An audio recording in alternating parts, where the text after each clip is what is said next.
نہ پولیس والوں کی طرف سے کوئی رسپانس ملا ہے، نہ کوئی اور کسی جگہ سے بھی، تو لہٰذا میں انصاف مانگنا چاہتا ہوں. مجھے انصاف چاہیے. میرا بیٹا ICU میں زیر علاج ہے اور انتہائی سیریس حالت میں ہے اور ابھی تک مجھے انصاف نہیں ملا. لہٰذا میں انصاف چاہتا ہوں. 14-15 سال میرے بیٹے کی عمر ہے اور 7ویں کلاس میں وہ پڑھتا ہے. لہٰذا اس کے ساتھ جن لوگوں نے، میں نے FIR کٹوائی ہوئی ہے، جن لوگوں نے بھی ظلم کیا، زیادتی کی ہے، مجھے KP کے وزیر اعلیٰ صاحب سے، وزیر اعظم صاحب سے، چیف جسٹس سے میں مؤدبانہ گزارش کرتا ہوں کہ اس چیز کا جلد از جلد نوٹس لیں اور میرے کو انصاف دلایا جائے. بس.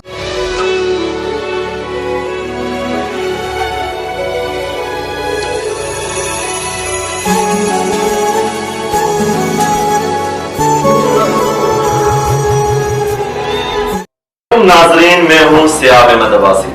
ناظرین، جس معاشرے کے اندر ہم رہتے ہیں یہاں پر آئے نہ آئے دن کوئی نہ کوئی ایسا واقعہ ضرور ہوتا ہے جو ہمارے ضمیروں کو جو بھی جھنجھوڑ کے رکھ دیتا ہے، انسانیت کو بھی دکھی کر دیتا ہے.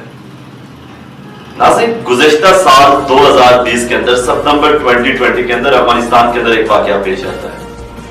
اس کے اندر واقعہ کچھ یوں ہے کہ افغانستان میں ایک مسجد کے اندر گدھا جو ہے وہ ایک قبیلے کا گدھا تھا، وہ دوسرے قبیلے کی جو لوگوں کی مسجد تھی اس کے اندر گھس جاتا ہے. اس کے نتیجے میں ایسا ہوتا ہے کہ وہاں پہ مسجد میں جو لوگ نمازی تھے وہ اس کو جو ہے گولی کا نشانہ بناتے، اس کو مار دیتے ہیں. پھر یہ خبر جب دوسرے قبیلے کے لوگوں کو پتہ چلتی ہے، اس کے مالک کو جب پتہ چلتا ہے کہ اس کے گدھے کو دوسرے قبیلے کے لوگوں نے مار دیا، تو اس کے نتیجے میں وہ جو اس کا مالک ہے اور وہ پورا قبیلہ آ کر لوگوں کے اوپر نماز پڑھتے ہوئے پھر سے حملہ آور ہوتا ہے. نتیجے میں 20 سے 25 لوگ مارے جاتے ہیں. جب یہ خبر اسی دوسرے قبیلے کے لوگوں تک پہنچتی ہے کہ اس طرح ہمارے قبیلے کے لوگوں کو مار دیا گیا، تو پھر میزائلوں کے ساتھ دوسرے قبیلے پر حملہ کر دیا جاتا ہے اور اس کے قریب تقریباً 50 to 51 لوگوں کو جو ہے اس کے اندر مار دیا جاتا ہے. یہ میں نے جو واقعہ آپ کو سنایا ہے یہ افغانستان کے اندر رہنے والے ایک معاشرے کی عکاسی کر رہا ہے. لیکن ایک اور واقعہ آپ کے ساتھ، ایک اور کہانی، دکھ سے بھری ایک کہانی آپ کے ساتھ جو آج میں شیئر کرنے جا رہا ہوں، یہ بھی کوئی افغانستان کے واقعے سے کوئی مختلف نہیں ہے. ہمارے ہاں مسئلہ تب آتا ہے، انسانیت کو پرابلم تب سے شروع ہو جاتی ہیں جب انسان خدائی کے دعوے کرنا شروع کر دیتا ہے. نمرود و فرعون خدائی کے دعوے کرتے تھے تو سرعام آ کے دعوے کرتے تھے، اس میں وہ اپنے آپ کو خدا کہتے تھے. لیکن آج کے انسان کا مسئلہ یہ ہے کہ وہ دعویٰ خدائی کا نہیں کرتا، وہ خدا بننے کا دعویٰ نہیں کرتا، پر جو اپنے اعمال ہیں، جو اپنی حرکتیں ہیں، اس میں خود کو خدا بنانے کی کوشش کرتا ہے. ہمیں اگر اپنی فکر ہو نہ ہو ہم نے جنت میں جانا ہے یا جہنم میں جانا ہے، ہمیں اس کے بارے میں اپنی فکر ہو نہ ہو، پر ہمیں اپنے پڑوس میں رہنے والی شخص کی فکر ضرور رہتی ہے. اس کے اعمال کے بارے میں ہم لوگ بڑے غور و فکر کرتے رہتے ہیں اور ہم بڑے سنجیدہ نظر آتے ہیں. ایسا ہی کچھ واقعہ ہوا ہے ابٹاباد کی سرکل بکوڑ کے اندر. ایک واقعہ پیش آیا جس میں 14 سالہ بچہ اویس مسجد کے اندر تراویح پڑھنے کے لیے جاتا ہے. تو اکثر ہمارے یہاں ایسا ہوتا ہے کہ کہیں تراویح جو ہے وہ 10 پڑھی جاتی ہیں، کہیں بچے ہوتے ہیں کہ 20 پوری پڑھتے ہیں، کہیں 8 پڑھ لیتے ہیں. تو وہ بچہ بھی مسجد میں تراویح پڑھنے کے بعد جو ہے وہ کہیں ایک دن پہلے جو ہے وہ اس نے 8 سے 10 رکعت تراویح کی جو پڑھی واپس گھر چلا گیا. تو دوسرے دن وہاں کی مقامی لوگوں نے اس بچے کو رستے پہ روکا اور اس سے یہ سوال کیا کہ تم نے تراویح جو ہے وہ 8 رکعت کیوں پڑھی، تم نے 20 رکعت تراویح کیوں نہیں پڑھی. اس سوال پہ جو اویس لڑکا تھا جس کی عمر 14 سال تھی، اس کی گرما گرمی بحث شروع ہو جاتی ہے دوسرے گروپ کے ساتھ. یہ بات جو ہے طول پکڑتی ہے، اس کے بعد لڑائی شروع ہو جاتی ہے. اویس کو تشدد کا نشانہ بنایا جاتا ہے. 18 رمضان کی رات کو اویس کو 8 بجے کے قریب تشدد کا نشانہ بنا کر تقریباً 25 سے 30 فٹ اونچائی سے اس کو نیچے پھینک دیا جاتا ہے. اس کے بعد اویس کی ناک کی ہڈی ٹوٹ جاتی ہے اور اویس جو ہے زخمی حالت میں ICU CMH मुजफ्फराबाद में शिफ्ट कर दिया जाता है। ये हमारे माशरे की अक्कासी कर, ये बात हमारे माशरे की अक्कासी कर रही है कि किस तरह हमने आज दुनिया के अंदर जो मामला अल्लाह ने करने थे इंसानों के साथ, वो हमने इस दुनिया के अंदर खुदाई का दावा करने वाले लोगों से भी बढ़कर आज हम दूसरे लोगों पे तबलीग और इस्लाम के नाम पर सख्ती कर रहे हैं। आखिर किसने इनको इजाजत दे रखी है? इस्लाम में तो किसी भी तरह ऐसे शख्स को इजाजत नहीं है कि कोई इंसान जो है वो किसी शख्स के ऊपर अल्लाह और उसके मामलात में मुदाखलत करे।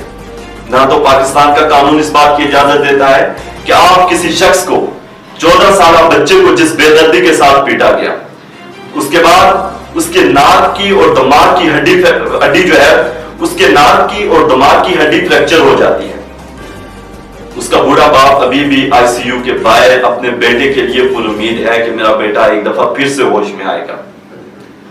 इस वाकये के बारे में हम मजीद जानते हैं अब्दाल अब्बासी से, क्योंकि उन्होंने सारी इस वाकये के मुतालिक कुछ ऐसी खबरें थी जो उन्होंने वहां से इकट्ठी की हैं। कि अब्दाल, आप मुझे बताइए कि ये जो वाकया हुआ है इसके बारे में आपके पास कौन सी ऐसी तफसीलात हैं?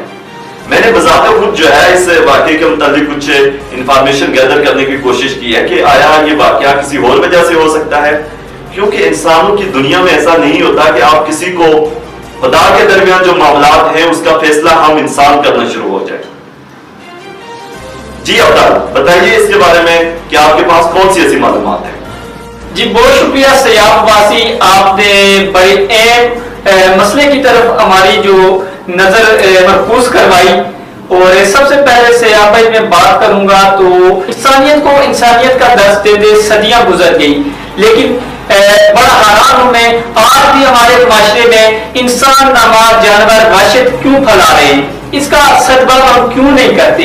हमारे हुक्मरान इतना जुल्म होने के बावजूद खामोश क्यों? बात करना चलूं तो हम 600 साल पीछे पहुंच चुके हैं। ये वाकया अब्दाबाद के नवाई गांव खंड कला में पेश आया। ये वाकया इस तरह पेश आया, इस हवाले से मैं बताता चलूं कि लड़का तरावी पढ़ने के लिए गया तो उसने 8 तरावियां पढ़ी, जो हमारी मालूमात के मुताबिक उसने 8 तरावी पढ़ी, जिस वजह से इसके कुछ दोस्त थे, उस उधर पड़ोस में ही रहते थे इसके कुछ दोस्त, तो उन्होंने 70 फुट की बुलंदी से नीचे गिराया।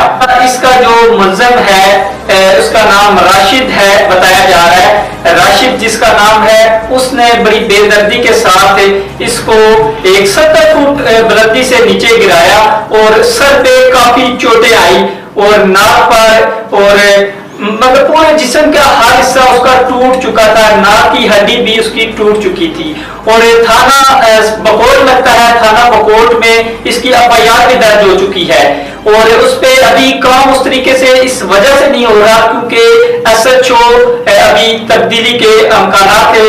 अभी SHO का प्रोसेस चल रहा है कि SHO कोई नया आया है या तकरीबन आ गया होगा, तो उस हवाले से उसकी कानूनी जो चीजें हैं ये पूरी नहीं हुई। MPA MNA की बात की जाए तो MPA MNA को जब तक एक बड़े तरीके से हाईलाइट चीज होती है तो वो उधर जाते हैं, छोटे मोटे जो मसले होते हैं जब तक वो हाईलाइट नहीं होते तो उधर वो जाना गवारा नहीं करते। जाना तो दूर की बात है, वहां फोन कॉल पे भी उनसे राब्ता करने की कोशिश नहीं करते। MPA की बात करना चाहूँ तो MPA नजीर अहमद अब्बासी साहब हैं, जिनके तकरीबन उनके गांव के साथ का वाकया है।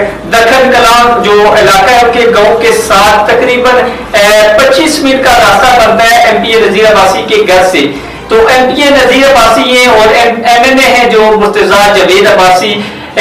इनकी मैं हैरान होता हूँ कि ये लोग जब कोई एक बड़ा शख्स होता है, उसकी कोई शादी होती है, फौतगी होती है, तो वहां पे पहुंच जाते हैं, लेकिन जब किसी गरीब का कोई मामला होता है, जब तक वो मामला हाईलाइट नहीं होता उसका, तो वो लोग वहां पे नहीं जाते। ये एक लम्हा फिक्रिया है। लेकिन हमारे सर्कल बकोट की बात की जाए तो सर्कल बकोट में ऐसे वाकयात खास करके अभी 2 साल से ये वाकयात आना शुरू हुए।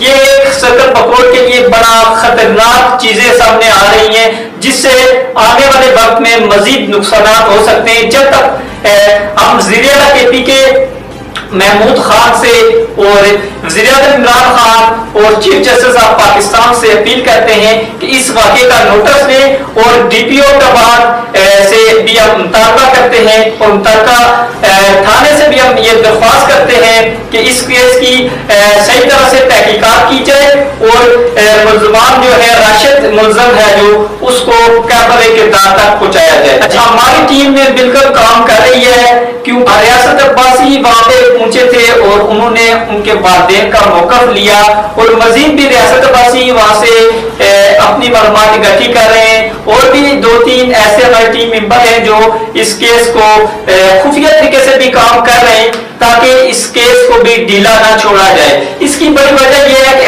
हमें किसी पैसे की कोई लालच नहीं, हम किसी से कोई पैसा नहीं मांगते, हम सिर्फ सर्कल बकोट में अमन चाहते हैं। हम कहते हैं कि सर्कल बकोट में अमन हो और सर्कल बकोट में ये जो अमन की फजा को खराब किया जा रहा है इसको दुरुस्त किया जाए। ये जो नाज़रीन जो एक वाकया है ये हमारे माशरे की अक्कासी कर रहा है कि हर ऐसा क्यों है कि हम दिन ब दिन जो है हम जो एक ज़बान का शिकार होते जा रहे हैं। ये किसी भी इंसान के ऊपर या हमें ज़ाती तौर पर जो खुदा और इंसान के मामलात हैं उसके ऊपर हमारा हक ही नहीं बनता कि हम किसी से सवाल करें। हमें अगर आखिरत अपनी सीधी करनी है तो सबसे पहले हमें अपने गिरबान में जानना पड़ेगा कि हम क्या कर रहे हैं। और दूसरा जो ये एक इस तशद्दुद का उसको निशाना बनाया गया, ये गरीब वालिदैन हैं, इनकी जो आवाज है इसको पहुंचाना, इसको उठाना और आला हकाम तक लेके जाना ये मेरी जिम्मेदारी बनती है, मेरे साथ मेरी टीम की जिम्मेदारी बनती है और आप लोगों की जिम्मेदारी बनती है। लेकिन माशरे के अंदर हमारी जो मैं अपने तौर पे जाती कहूँ कि जब हम सोशल मीडिया पे या हमारा कोई प्रोग्राम होता है या मैं किसी जगह पे पहुंच जाता हूं तो उसका मकसद सिर्फ एक ही होता है, ये अल्लाह और उसका रसूल बेहतर जानता है और अल्लाह की जो इंसान की नीयत उनका जो हाल होता है वो अल्लाह की जात बेहतर जानती है। इसका मकसद किसी भी बेगुनाह शख्स को जो है वो किसी तरह ये नहीं होता कि उसको हम किसी केस के अंदर फंसा दें, बल्कि मकसद सिर्फ एक ही होता है कि किसी जो जुल्म जिस पे हुआ है ऐसा शख्स जो मजलूम है उसकी आवाज कहीं रह ना जाए। हमारा हक बनता है, फर्ज बनता है कि हमारे पास अगर अल्लाह ताला ने हमें एक स्टेज दिया है तो उस स्टेज से हम आवाज उठाएं, मजलूम की आवाज उठाएं। ये स्टेज हर इंसान के पास है। ये स्टेज ना सिर्फ मैं अभी कैमरे के सामने हूं, मेरे पास नहीं है, ये स्टेज आपके पास है। आप भी इस वीडियो को देख रहे हैं, आपकी इस वीडियो के नीचे एक बटन शेयर का भी होगा, एक बटन कमेंट्स का भी होगा। इस आवाज को मैं नहीं चाहता कि ये मेरी वजह से आप मेरी वीडियो की वजह से आप इसको शेयर करें, नहीं, बल्कि ये एक जुल्म की एक कहानी है। अगर ये जुल्म की आवाज को, इस जो जुल्म हुआ इसको अगर आप आवाज को आगे तक नहीं पहुंचाएंगे तो हो सकता है कि इसी जुल्म का निशाना कल आपका कोई फैमिली मेंबर हो, कल आपका भाई हो, आपका बेटा हो या आपका कोई भी अजीज व अकारिब में से कोई भी हो सकता है। ये बासियत इंसान, अल्लाह ताला ने जब इंसान को पैदा किया तो उसके दिल में जो इंसान रखा है वो उसके लिए कहते हैं कि दर्द दिल के वास्ते पैदा किया इंसान को। ये एक सेंटेंस जो इसके अंदर बात की जाए तो इंसान अगर दर्द दिल नहीं है उसके अंदर तो फिर यूं कह लें कि वो इंसानियत नहीं रही, वहां पे अवानियत आ जाती है। और जब इंसान हवान बन जाता है तो वहां पे फिर उसको ये तमीज नहीं रहती कि जो जुल्म कर रहा है वो किसी बच्चे पे कर रहा है, किसी बड़े पे कर रहा है, किसी बूढ़े पे कर रहा है या किसी औरत पे कर रहा है। यहाँ पे फर्ज बनता है कि माशरे के अंदर जब भी कभी ऐसे जुल्म और जबर के पहाड़ टूटे तो उनके मुकाबले में अपना सीना लेकर, अपनी आवाज लेकर और एक दबंग अंदाज के साथ ऐसे जुल्म और जबर के सामने खड़े हो जाना, और यही मेरे हजरत अली का फरमान है। इसी के साथ इजाजत दीजिएगा, अल्लाह हाफिज।